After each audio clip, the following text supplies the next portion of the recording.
Hey, it's Rachel from All About Planners. In this video I'm doing a review of the Recollections vertical hourly layout for 2019. This is the medium size, which is 7.5 inches wide by 9.25 inches high, which is round about the same size as Erin Condren, Plum Paper, Happy Planner, Lime Life, all those very well-known planners. The colour schemes for 2019, in my opinion, are way nicer than the 2019 ones were. Really nice, bright colours. The colours look good all together. So I did do a review of the horizontal, and I'll include a link to that in the description box below if you wanted to have a look at that one as well. So let's have a closer look. So it has the usual gold coil binding. It is quite chunky. It's probably about, I'd say, 1.5 centimeters thick. You do have a little bit of wiggle room on the coil if you wanted to do full sticker week spreads or add a couple of extra inserts. Has the laminate cover. I do think that the covers for the Recollections are not as sturdy as your Erin Condren and your Happy Planner. As you can see, it's quite bendy, and usually, because I have to get these from the US and bring them all the way to Australia, usually the corners get a bit scuffed. This one arrived in perfect condition, thank goodness. But yeah, just be careful of that. The cover quality I don't think is quite as good, but it is a lot cheaper than your EC. So the inside has the same colour scheme continued throughout. Like with the horizontal version, you get this Ziploc pocket to store stickers and all your other stuff in. The tabs are really big and they feel quite sturdy. They're very long, as you can see, easy to grip.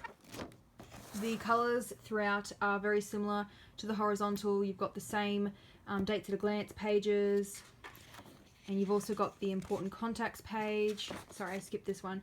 So like I mentioned in the horizontal one, I'm not particularly sure what the point of this page is. If I was going to use it, I'd probably turn it into a timeline. So like draw an arrow and be like, this is such and such's birthday that day. Or maybe if you wanted to use it as a habit tracker, you could cross them out when you do it that day. It's just kind of random page, which sort of doesn't give you quite enough room to put a lot on it because there's only a thin gap in between the numbers.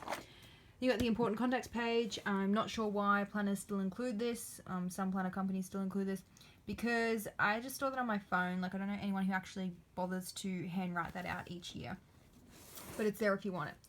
We've got the stickers, which are functional, like dentist appointments, and blank ones for you to choose your own. Not really sure about like game day ones. Don't really have a need for that. These ones are really cute. So this is what I was talking about with the color scheme. I really love these colors. Really nice, bright, and they would look really good with pretty much any sticker color. They'd coordinate really nice. Some icon stickers. I really like these laundry ones. They're super cute. And we have a double-sided pocket folder. It is quite roomy. I can fit my whole hand in there. You could stuff quite a bit in there. And then it would reach its coil capacity, so if you wanted to put stuff in the pocket folder and do full sticker weeks, you might be a bit pressed for space.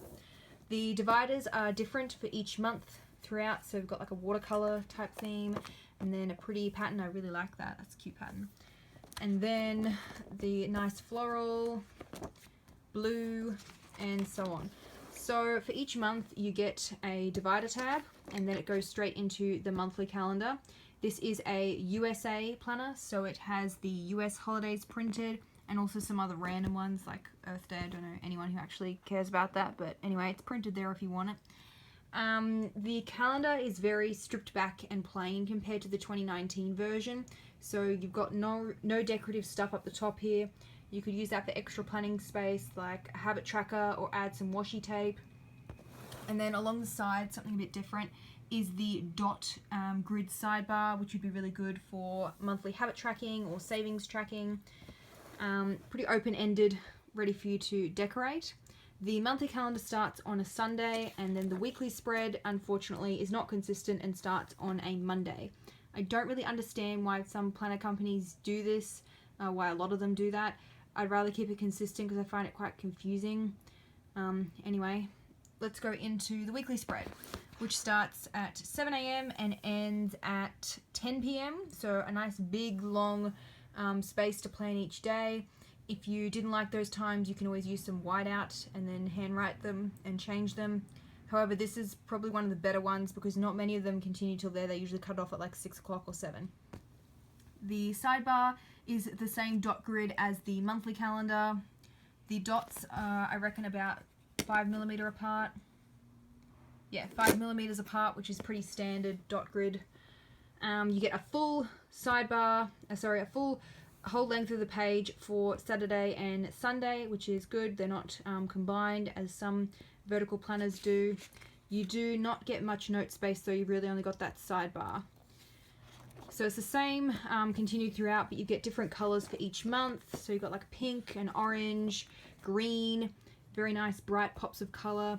One thing which is a con for me with these planners is that the dates, like this, they split the box in two rather than restarting the numbering on the top row, which is what I would do. However, it could be a slight problem because if I go to write over the top of this laminate, it's just going to wipe off any sort of marker pen, so I might have to use a little date dot sticker instead, because this laminate does cut into your planning space for each day.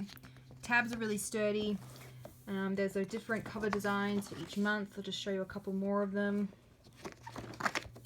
Pretty pattern, and you get the lined note space. And if we go right to the very back, where there is a tab for the note section, so you can find it easily. Really like that. Wish more planner companies did that. You get some graph paper, and then this paper is a bit different. So normally you just have the lines going across the full width of the page. This time they have cut it off, and then you get dot grid along the side here. So not too sure about how I would use this page. Probably like a brain dump, and then maybe some habit tracking. Probably enough for one for each month, because you don't get this style with the monthly calendar. You get the graph paper, and then the lined notes is at the back. Anyway, something different for a change. And then the back cover is pretty plain and a bit boring in my opinion. I much prefer the front cover. Not usually one for florals, but I do quite like this, maybe because it's got the cute gold foil. Really nice shimmer on it. So that is the vertical hourly layout for the Recollections. I'll include the link below to the horizontal if you wanted to go watch the review for that one. Don't forget to subscribe to my YouTube channel. I usually post a couple of planner reviews each week.